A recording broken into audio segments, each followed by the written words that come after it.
They told her she didn't belong in the cockpit. Too bold, too defiant, too different. So they buried her behind maintenance logs and grounded potential. But when chaos struck and every trained pilot froze, she did what no one else dared. She flew anyway. What happens when the base's best-kept secret becomes its only hope? This is the story of a woman the system tried to silence, who proved she was born to soar. Before we dive in, let us know in the comments where you're watching from. And don't forget to subscribe, because tomorrow's story might just outshine this one. Betty Satterfield kept her eyes on the rivet line, the socket wrench clicking steady in her hand even as the distant roar of rotors punched through the hangar's aluminum shell. She didn't flinch at the sound anymore. That envy, the one that used to creep into her chest when a chopper lifted off, had dulled over time. Not because she didn't want it, but because you learn to numb the part of yourself that aches when the answer keeps being no. She reached into the side pouch of her coveralls, pulled a flashlight, and leaned into the belly of the HH-60. Hydraulic lines, wiring bundles, all clean, no leaks, no corrosion. It was perfect, of course. It always was when she touched it. Her name wasn't in the cockpit manifest, but the pilots trusted her more than the tech manuals. Behind her, boots echoed against the concrete floor. "Still pretending that bird belongs to you?" A familiar voice called out, thick with sarcasm, and just enough condescension to sting. Betty slid out from under the helicopter and looked up at the tall figure looming just beyond the workbench. Captain Mitchell Hayes. His flight suit was crisp as ever, pressed to perfection, like he'd walked out of a recruiting poster instead of a war zone. "It doesn't pretend," Betty said flatly. "It just flies better when I keep it alive." Hayes gave a half laugh, the kind that wasn't amused. "Funny. Thought the birds flew just fine before you started taking them apart for fun." Betty stood, wiped her hands on a rag, and met his eyes. "And yet you're still alive to make snide remarks? Must be all those finely calibrated instruments." He looked like he wanted to say something sharper, but instead he pivoted. Classic pilot arrogance, walking away like the room belonged to him. He didn't get far before he stopped and glanced back over his shoulder. "You're wasting time in here, Satterfield. Nobody's giving you a seat in the cockpit no matter how many bolts you tighten." She didn't answer. She didn't need to. He left. The hangar swallowed the silence again.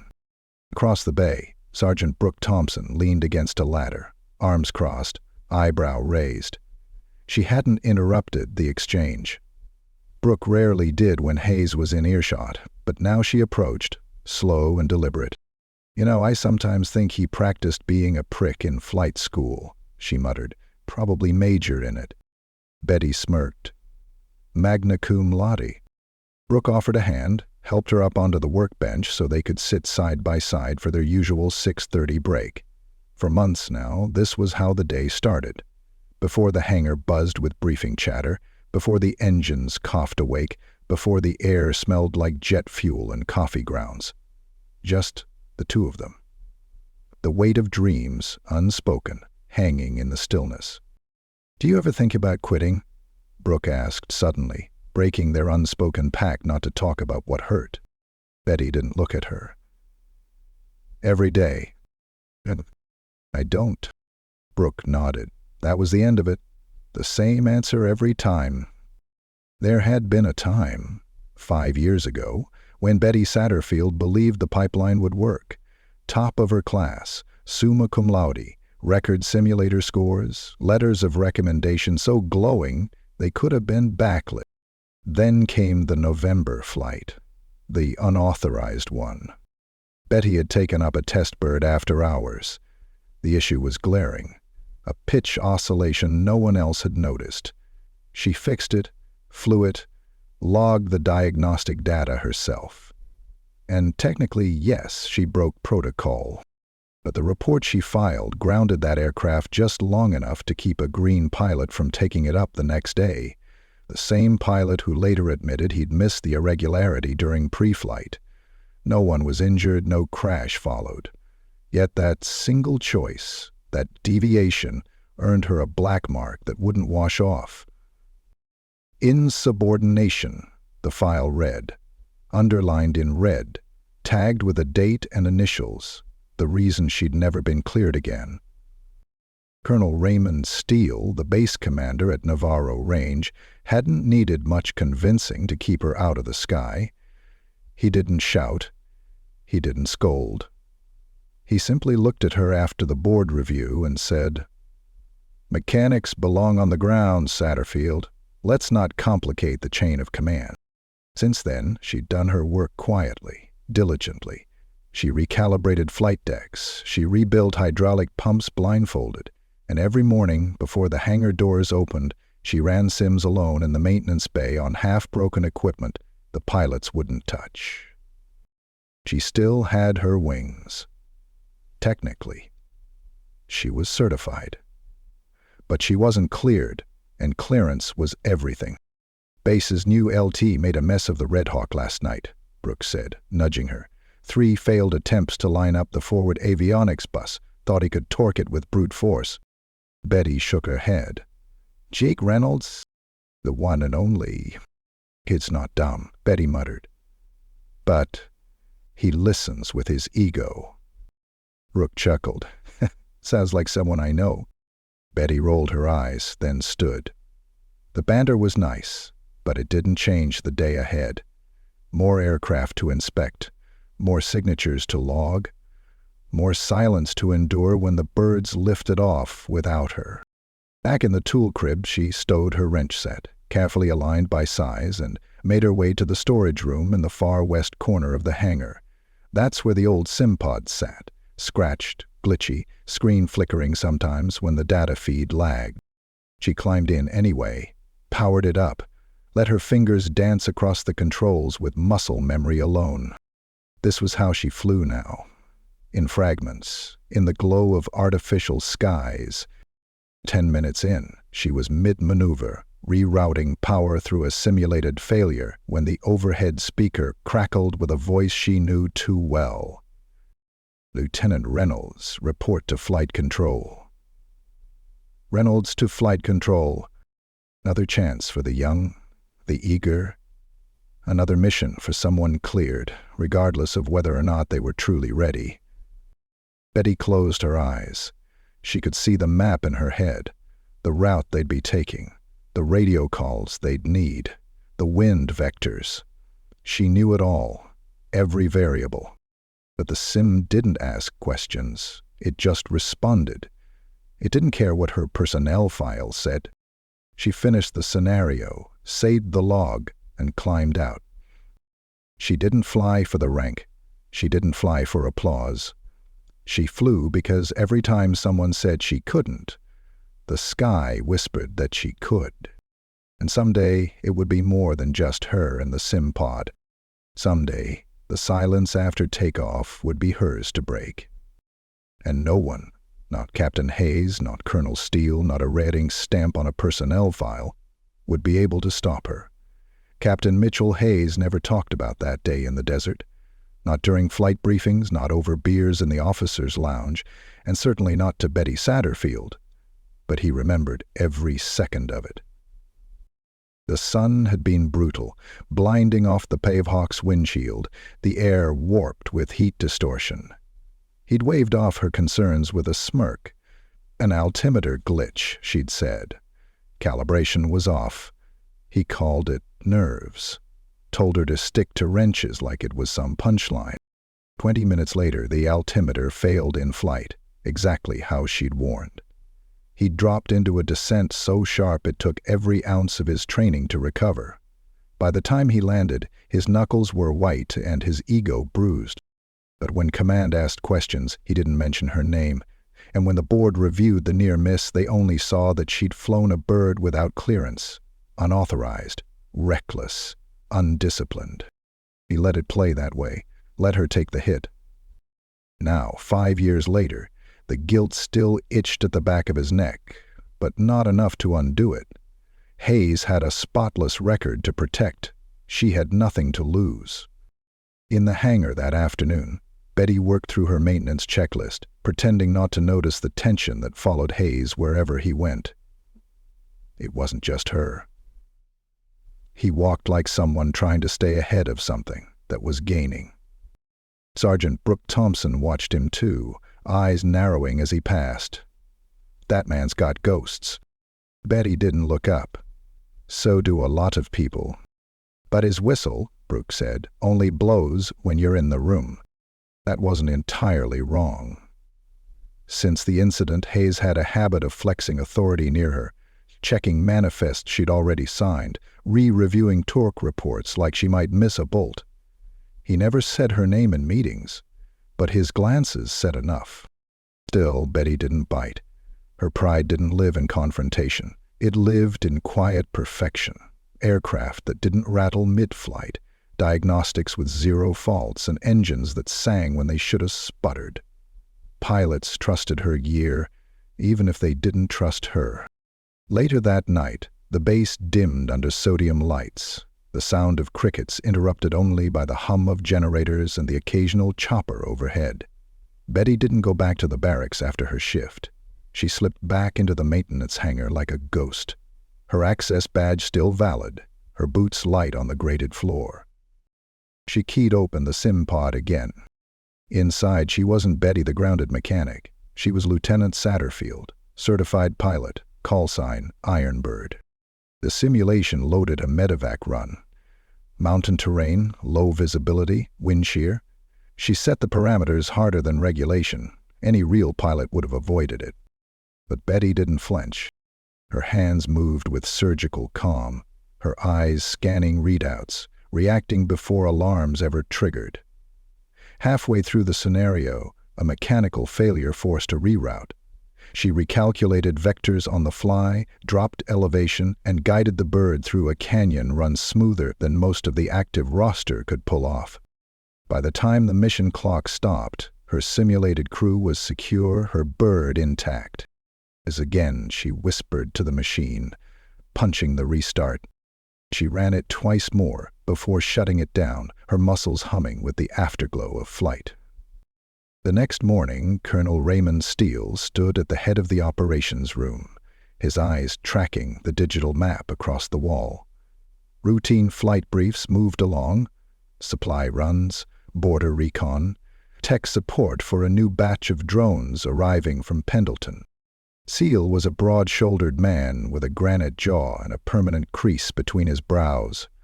He'd flown in the Gulf, commanded squadrons over Syria, and considered himself a traditionalist in all things, including who had the right to sit in the pilot's chair. When the Hayes incident occurred, he'd made his ruling within hours. Insubordination, he'd said, straight-paced. One infraction. Sets a tone. He believed in the chain of command like some people believed in scripture. Now he addressed the room with his usual brevity. "Lieutenant Reynolds, you'll be running the new calibration drills on the Sierra Range this afternoon. You'll be accompanied by Captain Hayes for observation." Betty, seated in the corner as an observer, caught Jake Reynolds' jaw twitch at the news. The young pilot didn't particularly like being watched, especially not by Hayes, who seemed to enjoy cataloging mistakes more than mentoring. As the meeting ended and the officers filtered out, Lisa Greer lingered behind. Chief Warrant Officer Greer wasn't a pilot, but she knew the inside of a flight deck as well as anyone. She also knew Betty's file better than most. She walked over, her voice low. "You still running those sims?" Betty's face didn't change. "What makes you ask?" Greer glanced around. "Because maintenance logs show Sim Unit 4 gets activity before 600. Only one person has access clearance for that hangar at that time. You—" Betty stayed quiet. Greer tilted her head. "You're wasting your talents." Then recording. "I'm not cleared." "I know," Greer said, then paused. "But clearance isn't always about capability, is it?" That landed heavy between them. Betty finally exhaled. "What do you want me to do?" Greer didn't answer right away. Instead, she looked toward the hangar doors. where a pave hawk had just been wheeled into position. "Keep flying," she said, "even if no one sees it yet." That night, Betty sat with her brother Brandon over a video call. His face was thin, skin pale, neck wrapped in a fleece even though it was July. The accident had taken his legs, but not his wit. He grinned at her through the screen. "Still scaring officers into nervous breakdowns, I see." She rolled her eyes. "I'm not even flying." "Exactly," he said. "And they're still nervous." They talked for 20 minutes. About the base, about Hayes, about her latest sim scores. Brandon listened like he always did, nodding, occasionally raising an eyebrow when she undersold herself. "You ever gonna push it?" he asked finally. "Push what?" "The system, the silence, everything." She didn't answer. Brandon smiled sadly. "You were made to fly, Betty. Not fix what others break. You saved lives once by going around the system, and yeah, you paid the price. But if the sky calls again, what are you gonna do? Say no?" Her silence was the only answer. After the call, Betty lay in bed, eyes wide open, her ceiling fan spinning shadows across the room. Outside, another chopper lifted into the desert sky. She knew its sound, knew the way its tail would dip just before ascent, the subtle tilt in its yaw caused by a slight imbalance in rotor pitch. She knew because she'd fixed it. But she also knew something else now. They were all flying on wings she'd built. And one day soon, the sky wouldn't be enough without her in it. The list went up on the wall like it always did, freshly printed, tacked to the bulletin board with a red pushpin that somehow always leaned to the left. It wasn't digital, wasn't private, wasn't discreet. It was posted so everyone could see who was cleared for the week's flight rotations, whose call signs would be echoing across the comms, and who got left in the dust. Betty Satterfield didn't rush over when the others did. She kept her pace even, boots quiet on the hangar floor, wiping grease from her gloves as she approached. A group of junior pilots crowded the board. Fresh faces still flush with eagerness, wearing flight suits that hadn't yet known enough sweat, blood, or fear. "Looks like I'm up on Tuesday," Jake Reynolds muttered, not quite hiding the tremor of nerves behind his voice. "Twice in 1 week?" Another chimed in. "You must be someone's favorite." Jake just shrugged, trying to play it cool, but when he stepped aside and saw her coming, his smile faded a little, and he straightened as if caught in the middle of something he shouldn't be proud of. Betty said nothing. She scanned the list quickly. 12 slots, 12 names. Not hers. She gave a polite nod, turned on her heel, and walked back toward the open bay doors, where sunlight spilled onto the tarmac. No reaction, no complaint, not even a twitch in her jaw. But Brooke saw it. From her post on the scaffolding above, Brooke Thompson tracked every step of Betty's retreat like a hawk.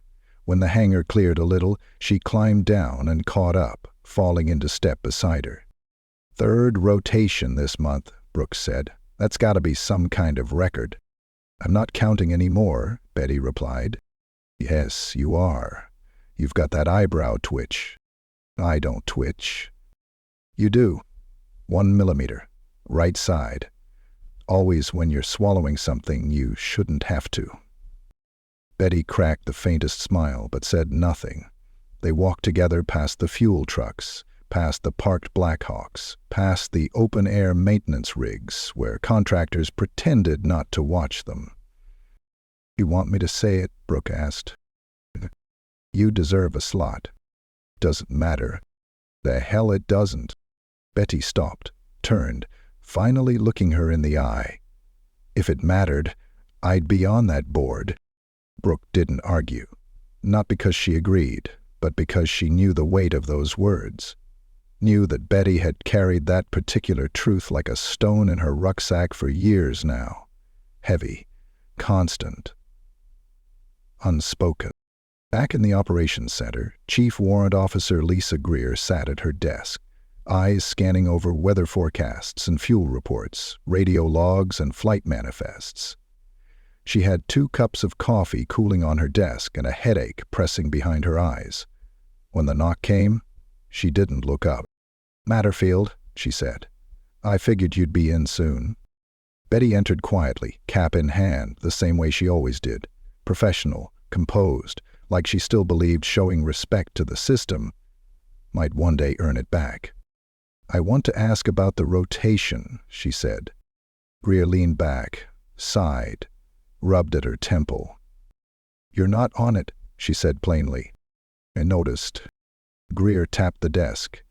"This isn't about skill, you know that." "Then what's it about?" Lisa didn't answer immediately.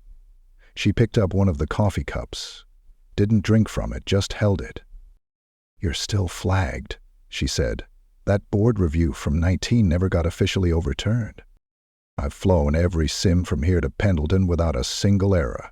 Every maintenance record I've submitted has passed QAR. Pilots trust me more than they trust the damn systems." Greer gave her a look, not skeptical, not mocking, just tired. "You think I don't know that? Then why am I still ground-bound?" Lisa's silence spoke volumes. "There's a ceiling," she said finally. "One they don't write about. You hit it when you embarrass the wrong person at the wrong time." Betty clenched her jaw. There it was.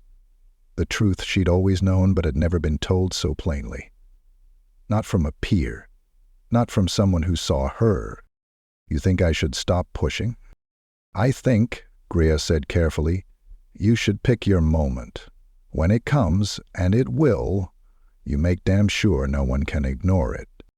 Betty left the office with more questions than answers, but one thing sat heavier than the rest. She had to wait again. Back in the maintenance hangar, she found Jake Reynolds by the tool racks, struggling with the tail rotor schematics on an old model. "You're 2 steps off," she said casually, watching his hands. Jake glanced back, startled. "Yeah?" She took the wrench from his hand and adjusted the tension cable without looking at the manual. "These older assemblies bind under torque. If you don't pivot the locking ring first, the entire tail fin will rattle like hell." Jake nodded slowly. "You ever think maybe you're too smart for this place? Too smart doesn't get you clearance." He hesitated, then said, "I've seen you in the sim bay. You fly better than half the squad." "You's fine." "Admiring." Betty raised an eyebrow. "That what we're calling it?" Jake chuckled awkwardly. "I'm just saying, you should be flying, not coaching idiots like me." She paused, then gave a rare, warm laugh. "If you were an idiot, you wouldn't have asked." That night, Betty walked alone down to the far side of the runway, past the barracks, past the refueling station, to the abandoned fire training pit no one used anymore. The air smelled of old smoke and rust.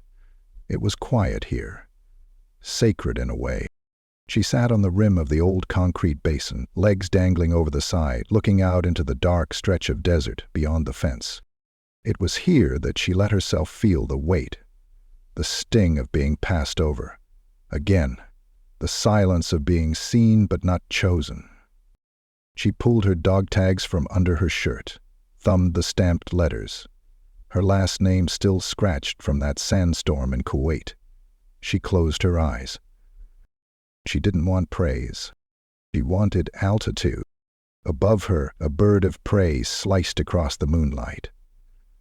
Alone. Silent. Free. And somewhere deep in her chest, beneath the silence, the flight in her bones stirred again. The alarm didn't start with a siren. It started with a silence.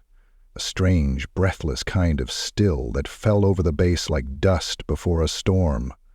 In the operations center, the usual chatter died all at once when the emergency frequency flared to life. "Mayday, Mayday, this is Redbird 3. We've got a downed unit on range Echo. Request immediate evac. Repeat, we need a medevac now. Casualty is bleeding out." Every head turned to the speaker. No one moved. Colonel Steele leaned forward from his desk, face set in stone. "Who's on standby?" Lisa Greer flipped through the duty log. "Captain Hayes is already airborne on a different grid. Reynolds was grounded this morning for avionics review." "What about Thomas?" "Sick hall. Food poisoning." Steele's jaw tightened. "Then who the hell is available?" Greer hesitated. Across the hangar, in the belly of an open pavehawk, Betty Satterfield tightened the last bolt on the access panel. She'd heard the alert too, low and sharp, repeating every few seconds. The hangar crew paused around her, unsure whether to move or wait. She didn't. Betty dropped from the service ladder, wiped her hands clean on a rag, and walked straight toward the flight line shed. Inside, the pre-flight kit was laid out like always, checklists laminated in plastic, headset coiled neatly, flight bag resting beneath the shelf. She didn't ask. She took them. When she stepped back onto the tarmac, no one stopped her. A couple of mechanics exchanged looks, but no one said her name. Not yet. Not until she climbed into the cockpit. Then the radios flared to life again. "Control, this is Redbird 3. We're losing pressure. Bleeder's fading. If we don't get out in 5... He won't make it." Betty's breath was steady. Fingers moved through the checklist, faster than muscle memory. Battery on, fuel set, rotor brake disengaged. She could do this in her sleep. She had. A shadow loomed at the edge of the chopper door. "What? You sure about this?" Her voice low, eyes sharp with something between fear and awe. "No one else is moving," Betty said, strapping herself in. "Somebody has to." Brooks swallowed hard. "You're not cleared. Neither is dying in the dirt." Betty slid the helmet on. It clicked into place like a long-forgotten crown. In the tower, chaos brewed. Greer's headset buzzed with overlapping voices. "Who authorized launch protocol on Hawk 05? "No one, sir. She's in the cockpit." Steele's face went red. "What? Who?" "Satterfield." Greer didn't speak. She just watched through the tower glass as the rotors began to spin. Betty's voice came through the comms, calm and clear. "Tower, this is 05. Preparing to launch on medevac to range Echo. 5 mics to altitude." The air went quiet. Colonel Steele lunged for the mic. "Satterfield, you are not cleared for flight. Power down immediately. That's a direct order." Betty didn't blink. "Sir, with respect, if I wait for clearance, someone dies." A beat of silence. Then, "You leave that tarmac, you're done."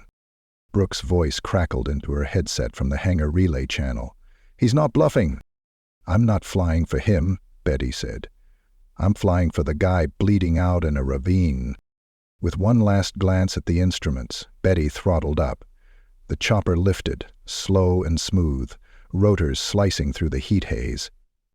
Below her, the crew stood frozen, eyes wide, some in disbelief, a few in silent admiration. She was airborne before anyone could touch her. In the control tower, Steele slammed the mic down and turned on Greer. "You had to know she was prepping. You didn't stop her." "I didn't see a reason to." "She's disobeying direct command." Greer's eyes didn't flinch. "We're following the one we keep putting in every damn manual, save lives." Steele said nothing. His hands gripped the desk so tight, his knuckles bleached white. 10 miles out, Betty locked eyes on the GPS marker blinking across her screen. Range Echo, rough terrain, unpredictable winds, rising thermals. She adjusted trim, dropped elevation. "Redbird 3, this is 05 inbound, ETA 2 minutes, prep for hoist." The reply came thick with static and panic. "Copy that. Terrain's unstable. Pilot down. Medic unconscious. Patient's in bad shape. We've got flare markers at our 6. Betty spotted the smoke. Sharp orange tongues curling against the distant scrub. As she descended, dust swallowed the windows. Visibility went from poor to blind in seconds. She hovered above the flare line, trusting her memory, trusting the machine, trusting herself. A sudden gust rocked the bird hard. The pave hawk jolted sideways, warning alarms barking in her ear. She grit her teeth, fought the cyclic, brought it back under control. "Hang in there," she muttered. "We're not done yet."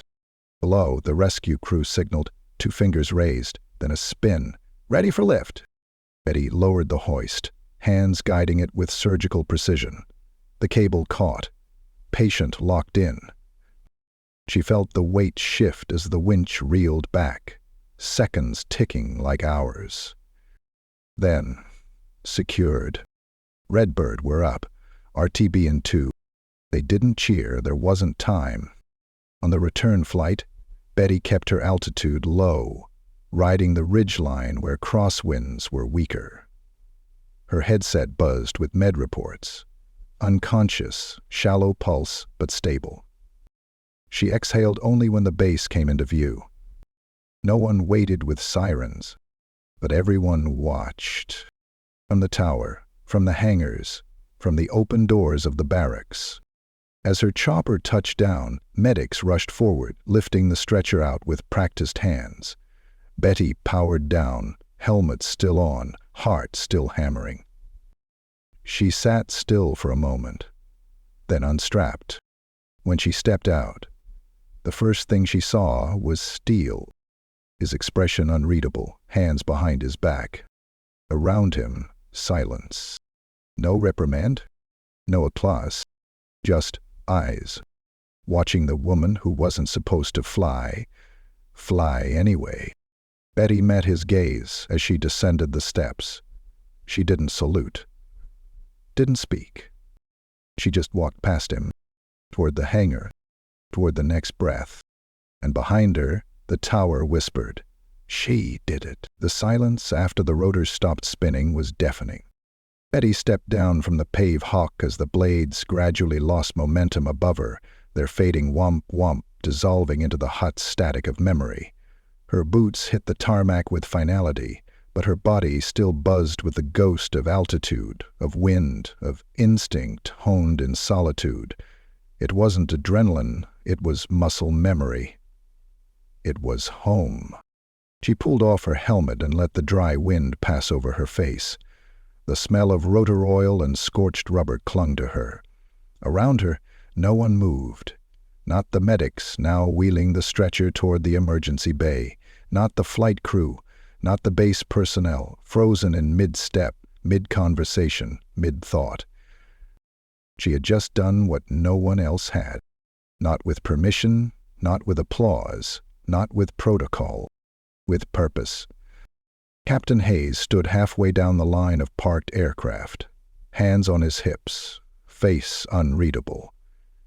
He'd arrived just after the call came in, too late to intervene, but early enough to see her come back whole. His flight suit was rumpled. His eyes followed her like he was trying to reconcile something inside himself that wouldn't sit right. He didn't say a word as she passed him. Neither did she. Inside the hangar, the quiet fractured under the hiss of compressed air and the metallic clang of a dropped wrench. Sergeant Brooke Thompson was standing by the tool cage, arms folded, a rare grin breaking across her face. "You lit up the radio," she said. Betty gave a small nod, lips pressed into a thin line. "He's still breathing?" "Barely," Brooke said. "They say he would have been gone inside of 10 minutes. You bought him that." Betty lowered her gaze. "I just flew the route." "Yeah," Brooke muttered, "and I just patched tires." Before either of them could say another word, the hangar PA system crackled. "Betty Satterfield, report to command. Immediately."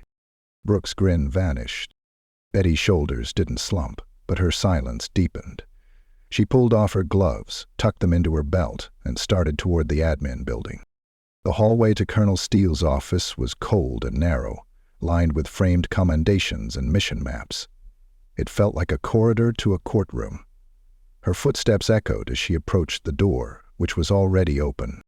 Lisa Greer stood just inside, arms crossed, expression neutral but alert. She nodded slightly, her way of saying I tried. Steele sat behind his desk staring out the window, hands laced tightly on the edge of the wood. "Come in," he said without looking. Betty stepped inside, helmet tucked under one arm. He turned slowly. "Have a seat." She remained standing. He studied her for a long moment. "I gave you a direct order." "I know," she replied. "You disobeyed it." "Who?" "I did." Steele exhaled through his nose, jaw flexing once. "You jeopardized your career, violated every protocol in the book, took a bird off the tarmac without clearance, ignored the chain of command." "I know all of that." His voice remained even, but there was something behind it now. Uncertainty, or maybe restraint. "You could be court-martialed," he said. "Then do it." The words left her without hesitation. Not bravado, not defiance, just acceptance. But then she added, quietly, "But he's alive." Steele didn't respond. Greer shifted behind her, but still said nothing. "He was 22, Betty said, still had sand in his boots from basic, bled out in the back of a carrier because no one else was cleared to fly. What would you have done, sir?" It hung in the air like smoke. For a moment, Steele looked like he might snap. His shoulders squared, his jaw locked. But instead he leaned back slowly and stared at her. "You think this proves something?" he asked. "I don't know," she said. "But I didn't do it to prove anything." Steele nodded once, slowly. Then he looked at Greer. "How many logged hours does she have in Sims?" Greer replied without pause. 312. 82% emergency protocol success rate. 19 completed full mission profiles. All logged. All clean. He turned back to Betty. "You've been flying in the shadows." She didn't deny it. Steele rubbed the bridge of his nose, then looked at her again, more tired than angry. "Get out," he said. "Go back to the hangar."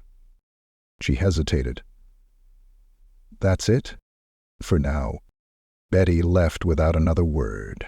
Outside the building, the sun hung low, bleeding color across the flight line. The heat shimmered off the tarmac like mirage smoke. As she passed the barracks, Jake Reynolds jogged up behind her, still in half gear, sweat beating down his temples. "Betty," he called, catching up. "Is it true?" She raised an eyebrow. "School through solo. Picked up the kid from Echo Range. I guess the rumor mill works fast." "A rumor," he said, breathless. "Everyone's talking about it. You came in clean. Medevac Command is already asking for your mission data. I'm sure they'll find a reason to discard it." "Not this time." They walked in silence for a few seconds. "You know," Jake added, "they won't be able to pretend anymore." Betty gave a small laugh, more breath than sound. "They've had a lot of practice."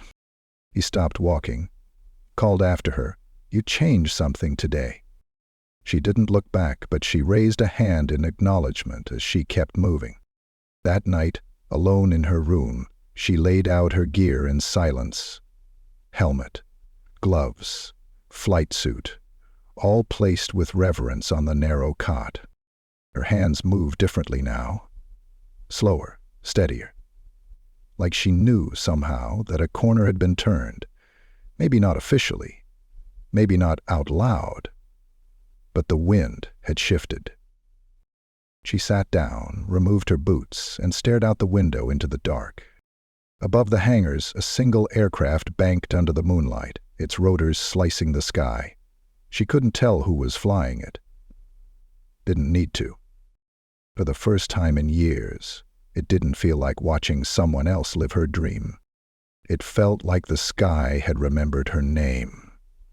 There was no official meeting, no formal reprimand, no memo passed around with her name in bold red letters. But the next morning, Betty Satterfield could feel it the moment she stepped into the hangar. Something had shifted. It wasn't silence, it was something stranger than that. Respect, perhaps, or confusion, maybe both. People didn't know whether to salute her or avoid her. Some did both. Jake Reynolds offered a nod that felt different this time. He didn't look away when others were watching. The young mechanic who never spoke above a whisper actually gave her a thumbs up. Even Hayes didn't snarl when she walked past him, though the tightness in his jaw made it clear he still hadn't figured out whether her actions had humiliated him or saved the dignity of the whole damn base. In the corner of the hangar, Brooke Thompson leaned against a workbench, sipping from a coffee thermos and trying not to grin. "They're trying to figure out if you're a criminal or a hero," she said. Betty wiped her hands on a rag, not turning around. "They'll figure it out once Steele makes up his mind." Brooke shrugged. "You made up his mind. He just hasn't said it out loud yet."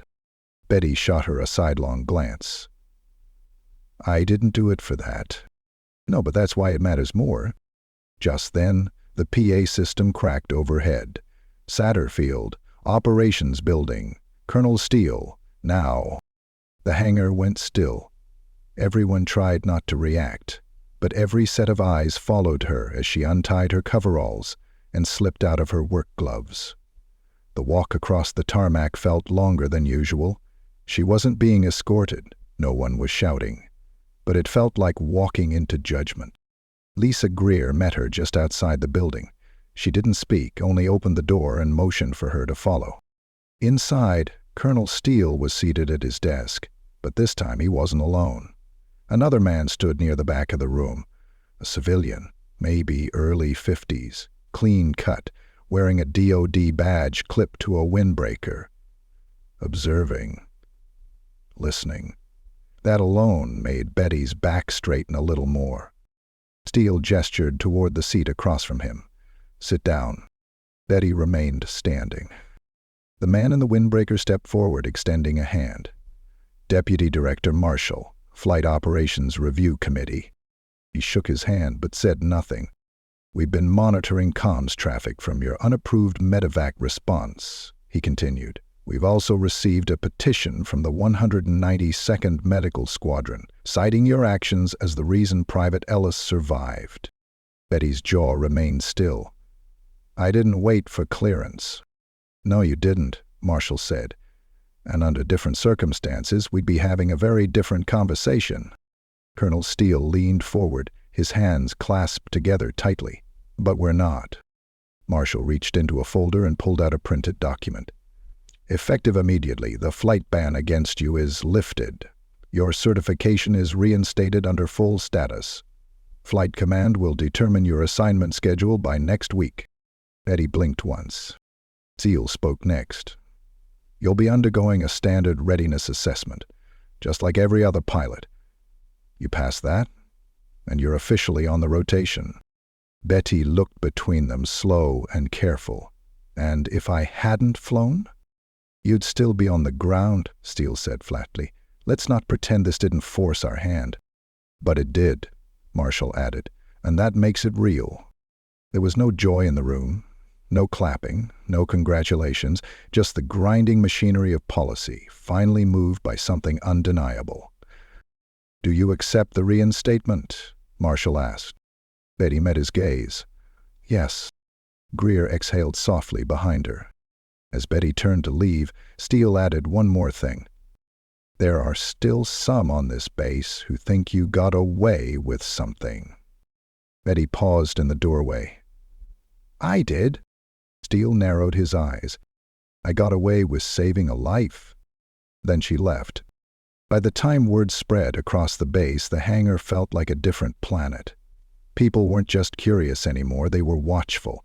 She'd become the kind of story that traveled faster than truth. Some saluted, some didn't, but no one ignored her anymore. Jake found her by the lockers later that afternoon. "You passed the sim run in one try," he said. "They uploaded the data. I saw it." "I've passed every sim run in one try," Betty said, without looking up. Jake leaned against the metal frame, thinking. "So what now?" he asked. "I get assessed, I fly, I do the job." "You're not going to celebrate?" Betty zipped up her gear bag. "I'll celebrate when the next girl like me doesn't have to break the rules to be seen." That night, just after chow, she joined her brother Brandon on a video call. His face popped up on screen a second later, eyes sharp as ever despite the haze of hospital white behind him. Nana swallowed. Heart. You did it, he said. They're letting me fly, she replied. No, Betty, Brandon corrected. You made it impossible for them not to. She smiled. The first real one in days. Are they going to pin you with a medal or a lecture? Probably both. He chuckled. Well, just remember, you're not doing it for them. I never was. You always wanted to earn it, Brandon said softly. Even when they said you couldn't. You didn't want it handed to you, and it wasn't. I don't know, she said, leaning back in her chair. Maybe this whole thing. Maybe it breaks something. No, he said firmly. It mends something for someone else down the line. She looked at him, saw the pride in his tired eyes. Not just pride in her flying. Pride in her not breaking when it would have been easier. As they talked, a small crowd gathered outside the hangar, watching the evening takeoff run. 2 birds were being spun up for a night mission. One of them the same Pavehawk Betty had taken without clearance. No one said it out loud, but they all knew she'd made history. Not in a parade, not in some headline, but in the subtle tilt of how people now looked at her, how the rules had finally bent under the weight of truth. She didn't need anyone's permission anymore. The sky had already given it. The day started the same way it always had, sun rising over the Sierra foothills, heat baking off the tarmac before most boots hit the ground. But this time, her name was on the flight schedule. Betty Satterfield stood in front of the squadron bulletin board, hands in her pockets, watching as a few younger pilots scanned the list, some still wiping sleep from their eyes. She didn't announce it. She didn't need to. Her call sign was there. Ironbird, 9:30 sortie, trainer rotation, primary pilot, Satterfield B. No asterisk, no conditional clearance, no fine print. Behind her, Jake Reynolds broke the silence with a quiet whistle. About damn time, he said, flashing her a crooked grin. She didn't smile right away, not because she wasn't proud, but because pride, for her, had never been loud. It lived in precision, in control, in the quiet confidence of a hand resting lightly on the throttle. Brooke walked up with 2 coffees, one already missing a sip. She handed the other to Betty. You're flying today, she said with mock surprise. Did the sky file a complaint? Betty raised an eyebrow. They let anyone fly now? Must be chaos up there. Betty took a slow sip, eyes scanning the tarmac through the open hangar doors. She still remembered the first time she touched a flight stick, how it trembled under her fingers, how alive the whole machine felt. She remembered the sound of the cockpit sealing shut, the weight of the helmet, the hum of the engines waking up. And then she remembered what it felt like to have it all taken. Today wasn't about reclaiming a dream. It was about proving it never should have been stolen in the first place. Inside the locker room, she suited up. The flight suit felt snug but familiar, creased in all the old places. She reached into the back of her locker, pulling out the helmet she'd kept, even when no one thought she'd ever wear it again.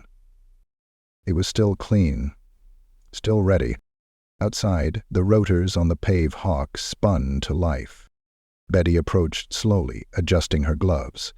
The co-pilot, a fresh-faced second lieutenant named Mallory Knox, was already strapped in, fumbling with the dash controls. She looked up, startled. Ma'am? Sir? Chief Satterfield, I didn't know I'd be flying with... Relax, Betty said. It's just a bird. We treat it right, it'll treat us right. Knox nodded, swallowing hard. Go ahead and handle pre-start, Betty said. I'll monitor. She wanted to let the younger pilot know this wasn't about showing off. This wasn't a proving ground.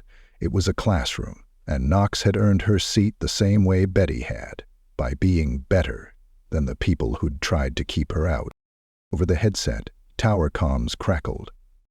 05 Bravo, ready for taxi. Betty keyed in. Tower, this is 05 Bravo, affirmative, taxiing now. The chopper lifted off, and the hum became a roar. The nose dipped, and then they were airborne. Clean, smooth, the vibrations syncing with her heartbeat, like a song she hadn't heard in years. Mallory followed the flight plan exactly, adjusting pitch as they moved out over the flatland. Betty let her handle most of the controls, but halfway through the first loop, the tower buzzed again. 05 Bravo, be advised, command requests, solo demonstration on second pass. You're cleared for lead handover. Betty didn't ask questions. Your bird, she said calmly. Mallory nodded, toggled controls. Your bird? Betty wrapped her hands around the stick, her eyes narrowing slightly. The moment it clicked, the second she felt the weight of control settle into her hands, her body relaxed into the seat like it had never left. She banked right, smooth and tight, letting the tail kick slightly before leveling. Below, the hills curved like old scars in the land, sun glinting off distant training ranges. She dipped low, then rose again, tracing a wide arc around the ridge. Every movement was exact, every instrument obeyed. And for the first time in half a decade, Betty Satterfield was flying not in protest, not in defiance, but in peace. In the tower, Lisa Greer stood with arms folded, watching through the wide window. Next to her, Colonel Steele said nothing, though his eyes never left the glass. She's better than Hayes, Greer said quietly. Steele didn't respond. Help knows it too, she added.